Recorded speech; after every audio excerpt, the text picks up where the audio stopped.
Hello నమస్తే. అమరావతి అంశానికి సంబంధించి వైఎస్ జగన్మోహన్ రెడ్డి కొద్ది రోజుల క్రితం చేసిన స్టేట్మెంట్ తర్వాత మరోసారి చర్చ. అమరావతి పైన వైసీపీ విషం కక్కుతోంది. అమరావతి పైన విషం కక్కుతారా? అమరావతి అట్లా, అమరావతి ఇట్లా అంటూ ప్రభుత్వం వైపు నుంచి ప్రకటనలు చూస్తున్నాం. అమరావతిని ఒక రివర్ బెడ్లో కడుతున్నారు అంటూ జగన్మోహన్ రెడ్డి ఒక ప్రకటన చేయడం చూసాం. రివర్ బెడ్లో అమరావతిని కడుతున్నారు అంటూ జగన్మోహన్ రెడ్డి చేసిన ప్రకటన రాజకీయంగా జగన్మోహన్ రెడ్డికి పెద్దగా లాభం ఇవ్వకపోవచ్చు. జగన్మోహన్ రెడ్డి మాట్లాడదలుచుకున్న అంశం, మాట్లాడాల్సిన అంశం కంటే ఆ అంశం ఎక్కువగా ప్రజల్లోకి వెళ్ళింది. నదిలో కడుతుంటే ఇన్నాళ్ళు నీకు తెలీదా అనే ప్రశ్నకు జగన్మోహన్ రెడ్డి దగ్గర నుంచి ఆన్సర్ కనపడలేదు. జగన్మోహన్ రెడ్డి చెప్పిన మాట 50,000 ఎకరాలు తీసుకున్నప్పుడే ఎకరాకి 2 కోట్ల రూపాయల మౌలిక సదుపాయాల కల్పన కోసం ఖర్చు చేయాల్సి ఉంటుందని ప్రభుత్వం చెప్పింది. ఇప్పుడు మళ్ళీ 50,000 ఎకరాలు అంటున్నారు. గతంలో తీసుకున్న దానికి 1,00,000 కోట్లు, ఇప్పుడు మరో 1,00,000 కోట్లు, 2,00,000 కోట్ల రూపాయలు ఖర్చు పెట్టే పరిస్థితిలో మనం ఉన్నామా? పైగా తీసిపోయేదాన్ని నదీ గర్భంలో కడుతున్నారు అంటూ ఆయన మాట్లాడారు. కేంద్రం కూడా ఆలోచన చేయాలి, మొత్తం అంతా ప్రజలు కూడా దీనిపైన ఆలోచన చేయాలంటూ ఆయన మాట్లాడారు. రాజధాని పైన అస్పష్ట వైఖరితో ఉన్న వైఎస్ఆర్ కాంగ్రెస్ పార్టీ అధినేత చేసిన ఈ మాటలు అమరావతి ఒక్కటే రాజధానిగా ఉండాలని కోరుకున్న వాళ్ళకు పెద్దగా రుచించకపోవచ్చు. కానీ ఆలోచన చేయాల్సిన అవసరం ఉంది. ఆర్థికంగా బర్డెన్ అవుతుందా కాదా అనే విషయం. వైఎస్ఆర్ కాంగ్రెస్ పార్టీ చెప్పింది కాబట్టి, జగన్మోహన్ రెడ్డి అన్నాడు కాబట్టి, జగన్మోహన్ రెడ్డి రివర్లో కట్టమన్నాడు కాబట్టి మొత్తం జగన్మోహన్ రెడ్డి పైన పడిపోయి జగన్మోహన్ రెడ్డి పైన విమర్శలు చేసి అమరావతికి మేరమే ఛాంపియన్ అంటూ జబ్బలు చరుచుకునే ప్రయత్నం అధికార పార్టీ చేస్తోంది. మీరు జబ్బలు చరుచుకుంటున్నారు ముందుకొచ్చి, కానీ వైఎస్ఆర్ కాంగ్రెస్ పార్టీ పైన జగన్మోహన్ రెడ్డి పైన తొడలు కొడుతున్నారు, కానీ మీ వెనక నిలబడ్డ వాళ్ళు ఎవరు మీతో లేరు. ఒకసారి వెనక్కి తిరిగి చూసుకోండి. అమరావతి ఉద్యమం కొనసాగుతున్నన్ని రోజులు తెలుగుదేశం పార్టీతో పాటు కలిసి నడిచిన వ్యక్తులు ఎవరు మీ వెనక లేరు. ఒకసారి చూసుకోండి. మీతో కలిసి నడిచిన రైతులు, మీతో కలిసి నడిచిన మహిళలు, మీతో కలిసి నడిచిన పార్టీలు ఈరోజు మీతో లేవు. One fine day even Janasena, Bharatiya Janata party కూడా తెలుగుదేశం పార్టీని ఒంటరిని చేస్తాయి. అమరావతి అంశానికి సంబంధించి Telugudesam party YSR Congress party అన్నది కాబట్టి వైఎస్ఆర్ కాంగ్రెస్ పార్టీ పైన విమర్శలు చేద్దామనే కోణంలో వెళ్తే రాజకీయంగా నష్టపోతుంది, రాష్ట్రానికి నష్టం జరుగుతుంది. గతంలో అసెంబ్లీ వేదికగా జగన్మోహన్ రెడ్డి అమరావతికి ఒప్పుకున్నాడు, తర్వాత ఆయన మాట మార్చాడంటూ విమర్శ చేయడానికి తెలుగుదేశం పార్టీకి బలం ఉంది. ఆ విమర్శని ప్రజలు నమ్మారు, అది నిజం కూడా. అమరావతి వేదికగా రాజధాని ఉండాలనే విషయాన్ని గతంలో జగన్మోహన్ రెడ్డి అంగీకరించారు అసెంబ్లీ సాక్షిగా. ఆ తర్వాత ఆయన మాట మార్చారు లాంటి ప్రచారాన్ని జనం బిలీవ్ చేశారు. ఇప్పుడు అసెంబ్లీకి జగన్మోహన్ రెడ్డి రావట్లేదు. రెండో విడత భూసేకరణకు సంబంధించి ఎవరిని అడిగి మీరు నిర్ణయం తీసుకున్నారు అంటే ఆన్సర్ చెప్పే పరిస్థితిలో మీరు లేకుండా పోయారు.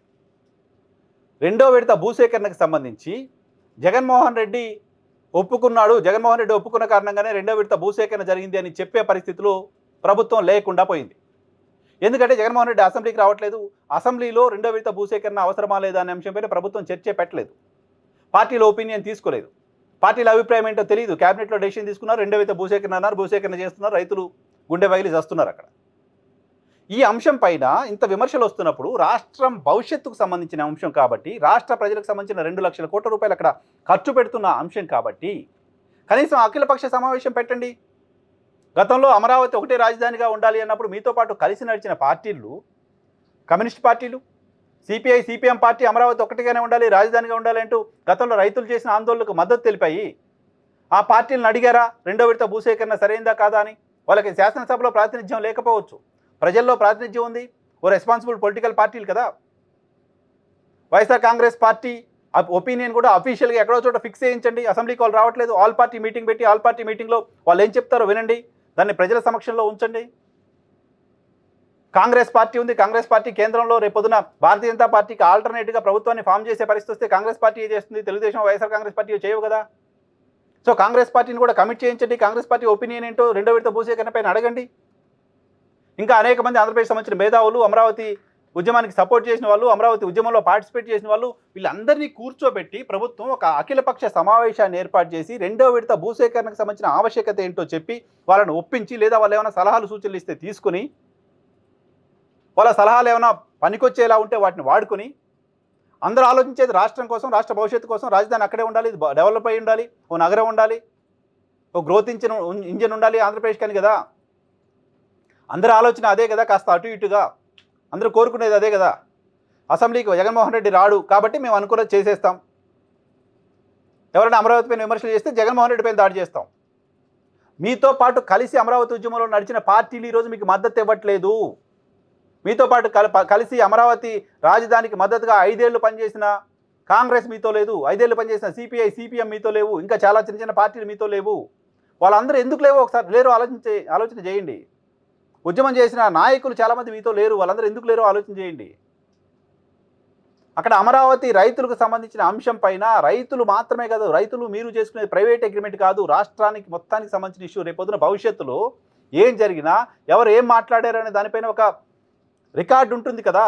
తెలంగాణ రాష్ట్ర ఏర్పాటు సందర్భంగా కూడా ఆ ప్రాంతం నుంచి ఇద్దరు, ఈ ప్రాంతం నుంచి ఇద్దరు, ఆ పార్టీ నుంచి ఇద్దరు, ఈ పార్టీ నుంచి ఇద్దరు అని 4 సార్లు 5 సార్లు ఢిల్లీలో సమావేశాలు పెట్టి, అఖిలపక్ష సమావేశాలు పెట్టి అందరు వర్షన్స్ విని ఆ తర్వాత రాష్ట్ర విభజన చేశారు.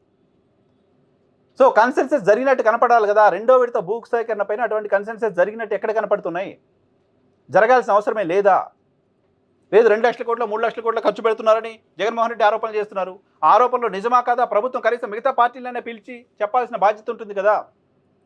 లేదు నదీ గర్భంలో ఉంటున్నారు, నదీ గర్భంలో కాదు ఇలా కడుతున్నామని ఏం చేస్తున్నారు, ఎలా చేస్తున్నారు, ఒక పవర్ పాయింట్ ప్రజెంటేషన్ ఏదో రాజకీయ పార్టీలకైనా ఇవ్వాల్సిన అవసరం ఉంది కదా.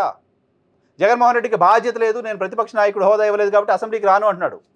మీరు అధికార పార్టీగా మీరు బాధ్యత ఉండి మిగతా స్టేక్ హోల్డర్స్గా ఉన్న రాజకీయ పార్టీలకు, రాష్ట్ర ప్రజలకు సమాధానం చెప్పాల్సిన బాధ్యత అయితే ఉంటుంది కదా. అమరావతిలో అదనపు భూసేకరణ అనేది ఆ ప్రాంతానికి సంబంధించిన రైతులు, ప్రభుత్వం, చంద్రబాబు నాయుడు గారు కూర్చొని మాట్లాడుకుంటే సరిపోయేది కాదు కదా.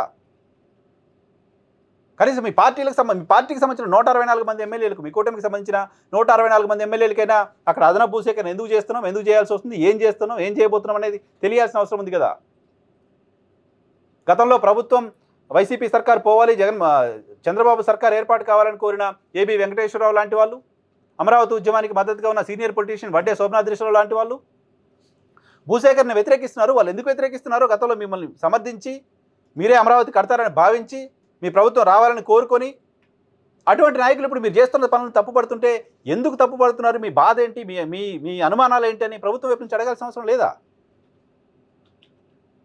సో అఖిల పక్షాన్ని ఏర్పాటు చేసి అక్కడ ఏం జరుగుతుందో చెప్పకపోతే, అఖిల పక్షాన్ని ఏర్పాటు చేసి అందరి ఒపీనియన్స్ తీసుకోకపోతే అమరావతి పైన భవిష్యత్తులో వచ్చే విమర్శలకు, అమరావతి కారణంగా భవిష్యత్తులో రాష్ట్రం ఫేస్ చేసే ఇబ్బందులకు తెలుగుదేశం పార్టీ బాధ్యత వహించాల్సి ఉంటుంది.